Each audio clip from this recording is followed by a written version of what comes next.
Todd, first reactions after that game. It's tough circumstances to be playing just with your personnel right now, but you know the boys fought pretty hard. Oh, look, I don't think we've got anything really to worry about with personnel. We were pretty close. There's not too many guys out. But look, you can't give up 7 goals from turnover, and some of them were blatant. 5 in the first quarter, it's going to put yourself under pressure. Yeah. It was a slow start, wasn't it? Obviously, some of those mistakes hurt you in the first quarter, and you know it's tough to make up a 5-goal deficit from quarter time, isn't it? You did a pretty good job to hit the front in the fourth quarter, but it took up a lot of energy, I guess, to get back into the game. Yeah, look, to their credit, they hung in there and fought back, got themselves in a good position. But you got to use a lot of tickets to get to that point, and then disappointingly late we gave up another 2 pretty simple goals from our errors. So if we look back on it, 7 goals. I'm not sure what they kicked in the end, but probably 7 from our real bad errors. It's it's a disappointing day. Were you surprised the way the game finished? Because you had all the momentum once you hit the front in the fourth quarter, and it kind of felt like watching you had the momentum, you were going to be able to run away with it from there. Are you surprised that you perhaps weren't able to kick on with it? Not really. I think they got on top around the ball a bit, and look, the 2 goals they kicked. To be honest, the errors that led to them you didn't have much chance to defend after them. So that was disappointing. But we've got to get better, and we're well aware of that. So hopefully we'll get a few more soldiers back in the next couple of weeks, and the 6 that came back in today, obviously, that have been crook in the last week, and whether they got a bit tired at the end, I'm not sure, but look, we're not far away.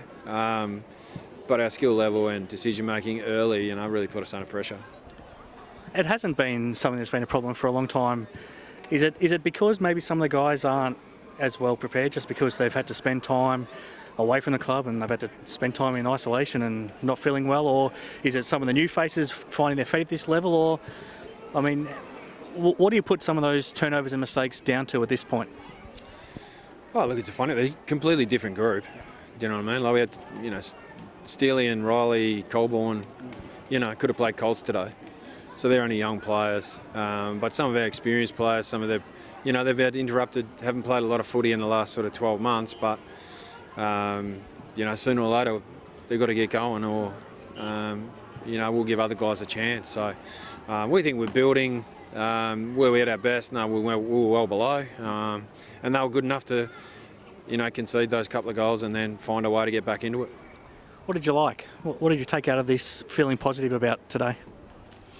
Not a lot at the minute, to be honest. Nah, look, we fought back well. I thought once we actually stuck to what we wanted in the middle part of the game, second, third, and early in the fourth quarter. We got some opportunities and looked like we scored. We didn't take all the opportunities. They missed some as well, but some of it, it's hard to come from 5 behind when some of them are pretty deflating turnovers in the first quarter, and they showed some grit to get back. So we've got a couple of weeks to get better, and we'll try and do that. Brendan Archie, obviously very good today. Second game up. Pretty happy with what you saw out of him? Yeah, he's another one. He's hardly played any footy in the last 12 months and had a delayed and broken up start to the year. But mate, he's a quality player, and he'll continue to get better. It's a funny one with someone like Jake Florenca. It's a unique situation right now, and I'm sure you're happy for him to get to live out his dream of playing AFL footy this weekend, but at the same time you would have liked to have him out there today. What do you make of the situation that you're finding yourself in at the moment in terms of that?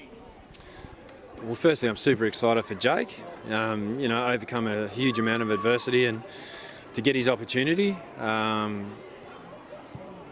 Whether they should be able to use top-ups when they've got guys going to nightclubs and contributing to their own problems, I'm not sure about that one. And it hurts you directly, doesn't it? I mean, he was in fantastic form, and you can never read too much into these things, but if you had him in your midfield today, you never know. I mean, when he's not part of their system and he's part of your system, and then he can be called up out of the blue to play, I mean, have they got the system right? I've got no issue with the system. Do you know what I mean? I think it's a great opportunity for Jake. He's in good form and hopefully plays really well. But the fact that it was their own doing and lack of discipline that led them to be shorter players, that's probably an issue that needs looking at going forward. If you if you shoot yourself in the foot, then I'm not sure that you should get the help that's available to everyone else. State game next week. A lot can happen between now and then, obviously, in this current environment. But from your team, who would you like to see playing next weekend? None of them, to be honest. I don't want anyone to get hurt, but look, whoever gets picked, we'll be really excited for them. It's a great opportunity, and to play for your state, you don't get many chances. So look, we'll be happy for all of them to play if they're fit and available and they want to play, because it's a great experience. And just finally, is this now a good chance for the rest of the group to take stock of this first month and hopefully not have any interruptions, and everyone can get back healthy and available over the next 2 weeks, and you can sort of, set yourself now for a big next period of the season? Yeah, look, it's been a challenging start for a lot of clubs. Do you know what I mean? With the whole COVID, first time we've been through it, but most clubs have had a challenge in a couple of weeks with it. We've had ours, and we've played the so-called top teams from last year. So. Look, it's not the perfect start, but it's certainly not the worst. Thank you.